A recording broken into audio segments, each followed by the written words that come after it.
Okay, guys, this show is all about the power of embracing the marketplace. As you know, I'm a former social justice warrior. Starting in college, I bought into all things liberal.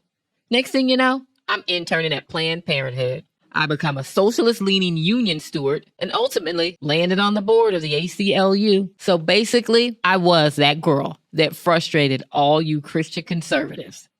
Fast forward, I become a Christian conservative, and now I'm just as frustrated as you are. Naturally, I get asked all the time, what do we do? How do we reverse what the left has done? The most simple answer, embrace the marketplace. America prospered through free market enterprise. School choice will unleash prosperity, and prosperity will drive out socialism. Want proof? Of the top 100 inventions of the 20th century, 99 came out of the USA. These innovations propelled the U.S. to become the most powerful economic engine in the world. Here are 3 powerful examples of what can happen when we embrace the marketplace. Imagine Alexander Graham Bell sitting at that first telephone. Now, pull out your iPhone. That's the power of embracing the marketplace. Now imagine the Wright brothers' first airplane. It only sustained flight for 12 seconds. Now imagine the space shuttle. That's the power of embracing the marketplace. Few people are familiar with the first television. It was a big box, but only had a 3-inch screen. Today, we have televisions that cover buildings in Times Square. That's the power of embracing the marketplace. Let's contrast these examples with K through 12 education. Most people couldn't name the first public school. It was Boston Latin, founded in 1635. Benjamin Franklin attended this school, guys. It's still in operation today. The school had a teacher writing on a blackboard with a group of students seated at their desks in front of him. Almost 400 years later, not much has changed. Why not? Because K through 12 never embraced the marketplace. Truth is, we've been driving on fumes with this old model. School choice can fix this. Every other marketplace became a laboratory of ideas, while K through 12 became a place where innovation went to die. Come on, guys. The 17th century is calling, and it wants its school system back. There's 2 perspectives on education. The left wants factory schools with big unions driving the narratives.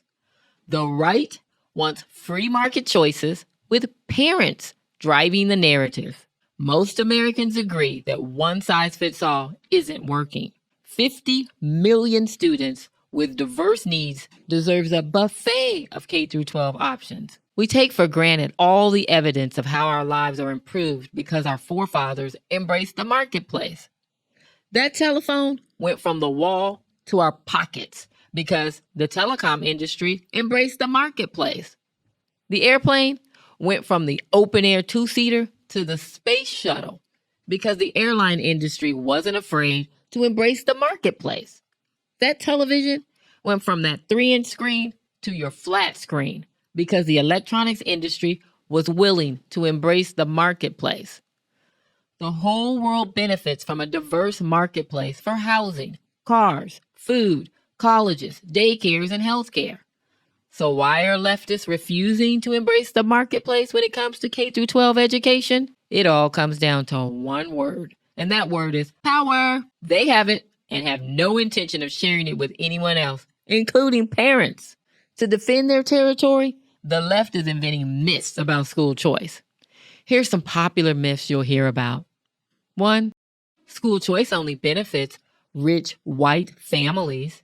Truth is, poor and minority students benefit the most from school choice programs. School choice isn't available in rural communities. Truth is, school choice programs doubled the number of rural private schools in Florida. School choice violates the separation of church and state. Truth is, the phrase separation of church and state appear exactly 0 times in America's founding documents. It's not in the Declaration of Independence. It's not in the Bill of Rights. It's not in the Constitution. This phrase came from a private letter written in 1802 from Thomas Jefferson to the Baptist Church in Danbury, Connecticut. The context of the letter is about how the First Amendment will protect the church from government intrusion. Another myth, tax dollars only belong in government schools. Truth is, liberals leverage tax dollars for government programs that transfer to private hands all the time. Food stamps go to private grocery stores. Housing vouchers go to private landlords. Pell Grants go to private colleges. Here's a fun myth. That's the myth that public school teachers don't support school choice. That ain't true. This is the one area where government school teachers are happy to embrace the marketplace. And that's in the area where they educate their own kids. In fact, a Fordham University study found that 20% of public school teachers send their own kids to private schools. Yup, where only 11% of regular old Americans send their kids to private schools. A whopping 20% of public school teachers are bypassing the public option in favor of the private marketplace. Baltimore, 35%. Cincinnati, 41%. Oakland and San Francisco, 34%. Rochester, New York, 38%. And Philadelphia, 44%. Imagine going to a restaurant and asking the waiter, "What's good to eat here?" And he laughs, "I don't eat here." That's the message parents hear when 20% of government teachers, 38% of the Congressional Hispanic Caucus, and 52% of the Congressional Black Caucus block access to school choice for poor and middle-class families, but embrace the marketplace for their own kids. Just to be fair, evangelical Christians have their fair share of myths too. My favorite is, we're going to get the Bible back in schools. The chances of that happening are slim to none. And if it did happen, you better be following the Bible back into the classrooms. Otherwise, you're trusting the same people who are telling your kids that a boy can become a girl to teach the word of God.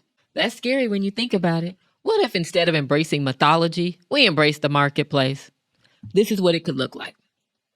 Conservatives would acknowledge the fact that America only has 99,000 government schools versus Christian America having 330,000 churches that are sitting empty 90% of the time. Let that sink in. We Christians have 3 times more infrastructure. We just got to activate these buildings into one-room schoolhouses. And just like that, we're changing the course of America's future. Bottom line, critical race theory, which I've rebranded the Black Demoralization Project, has zero power to eliminate poverty. But embracing the marketplace does have the power to eliminate poverty. CRT does not improve reading, writing, or arithmetic. So why are we taking up valuable class time that could be better used to improve literacy measurements? DEI, diversity, equity, and inclusion, can only be achieved when we redefine DEI to mean discipline, excellence, and innovation. In the 21st century, both the NAACP and the Urban League are rethinking their support for school choice. Let me leave you with a fun framework through which we can think about K-12 education. To do that, compare the K-12 industry to the fast food industry. Embracing the marketplace means we build a buffet of options. Think about how many options we have for food in America. Homeschool has a place on the buffet. In fact, Black America is the fastest growing segment of the homeschooling industry. Innovative charter schools deserve a place on the buffet. Christian schools have a place on the buffet. Of the 34,000 private schools in America, almost 90% of the schools are Christian. Over 860 are Jewish day schools, and over 200 are Muslim schools. Truth is, the more options on the buffet, the better the government schools will become. Because competition makes everything better. Better phones, better televisions, better airplanes, and better K-12 schools. Reality check. Embracing the marketplace means accepting the reality that the K-12 landscape has changed. As of today, America has passed the tipping point 34 states have passed meaningful school choice legislation, and the three most recent Supreme Court cases ruled in favor of pro-school choice, pro-parents, and pro-embracing the marketplace. Let that sink in. In 100 years, when their great-grandparents talk about failing government schools and zip code-based education models, the teenagers are going to say, wait, what? The government used to run K through 12 schools? So my final message to the church, whose job it is to really educate students, is embrace the marketplace, because the fate of America will not be determined in the White House. It will be determined in the schoolhouse. I'm Lisa Watson. See you next time on School's Out.